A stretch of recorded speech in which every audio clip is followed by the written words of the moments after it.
Palakkad railway division വിഭജനത്തിനെതിരെ NCPS ജില്ലാ കമ്മിറ്റിയുടെ നേതൃത്വത്തിൽ മാർച്ച് സംഘടിപ്പിച്ചു.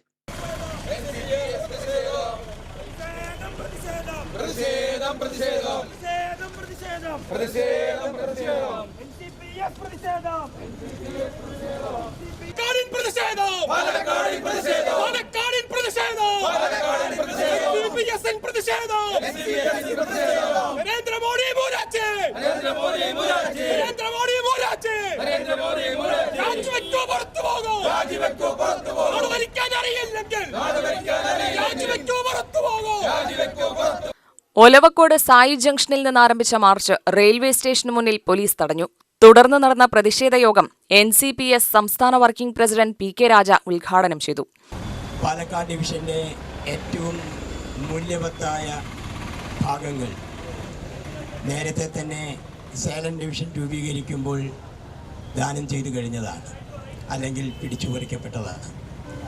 ഇപ്പോൾ 7 പതിറ്റാണ്ട് സപ്തതി ആഘോഷിച്ച് 1 മാസം തികയുന്നതിന് മുമ്പാണ് പാലക്കാട് ഡിവിഷൻ്റെ ഏറ്റവും പ്രധാനപ്പെട്ട ഭാഗമായ മംഗലൂർ ഭാഗവും പറിച്ചു മാറ്റുന്നത്. ഇനി അധികം ദിവസങ്ങളില്ല ഈ മസ്തിഷ്ക മരണം പ്രഖ്യാപിച്ച രോഗിക്ക് മരണശൈലിയിലേക്ക് പോകാൻ എന്നുള്ളതാണ് സത്യം. അതിനു മുമ്പ് ഇതിനെ പുനരുജ്ജീവിപ്പിക്കാനും ഇതിനെ പുനഃസ്ഥാപിക്കാനുമുള്ള ഗൗരവമായ സമരങ്ങൾക്ക് മുഴുവൻ ജനവിഭാഗങ്ങളും ജനകീയ മുന്നേറ്റങ്ങളും ഉണ്ടാകണം എന്ന് അഭ്യർത്ഥിക്കാനുള്ളൊരു സൂചനാ സത്യാഗ്രഹം മാത്രമാണ് NCP ഇവിടെ മുന്നിൽ വെക്കുന്നത്. ഇന്നലെയും മിനിഞ്ഞാന്നുമായി രാജ്യത്തിൻ്റെ നാനാഭാഗങ്ങളിൽ ഇത്തരം പ്രതിഷേധങ്ങൾ ഉണ്ടായിട്ടുണ്ട് എന്നുള്ളത് ഞങ്ങൾ മറക്കുന്നില്ല.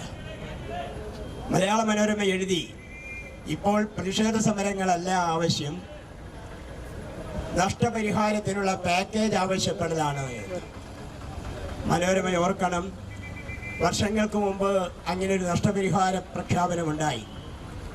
അതാണ് പാലക്കാട് കഞ്ചിക്കോട്ട് കോച്ച് ഫാക്ടറി എന്ന ഓമനപ്പേരിൽ അറിയപ്പെട്ടത്. വർഷങ്ങളേറെ കഴിഞ്ഞിട്ടും പതിറ്റാണ്ടുകൾ കഴിഞ്ഞിട്ടും ആ വാഗ്ദാനം ഇന്നുവരെ നിറവേറ്റപ്പെട്ടിട്ടില്ല. നഷ്ടപരിഹാരങ്ങൾ ചോദിക്കാം, അതിൻ്റെ വാഗ്ദാനങ്ങൾ ഉണ്ടാകുമെന്നല്ലാതെ അത് നിറവേറ്റുന്ന സ്ഥിതിവിശേഷം ഉണ്ടായില്ല. ജില്ലാ പ്രസിഡന്റ് ഷൌക്കത്ത് അലി കൊളപ്പാടം അധ്യക്ഷനായി. സംസ്ഥാന ജനറൽ സെക്രട്ടറി റസാഖ് മൗലവി, സംസ്ഥാന സെക്രട്ടറി ഓട്ടൂർ ഉണ്ണികൃഷ്ണൻ, ഷെനിൻ മന്നിരാട്, സംസ്ഥാന നിർവാഹക സമിതി അംഗം P. അബ്ദുറഹ്മാൻ, ജില്ലാ നേതാക്കളായ P. Moideenkutty, PT Unnikrishnan, KS Rajagopal, പൊന്നിൽ Venu, MT Sunny, മറ്റു നേതാക്കൾ എന്നിവർ സമരത്തിന് നേതൃത്വം നൽകി സംസാരിച്ചു. UTV news, Palakkad.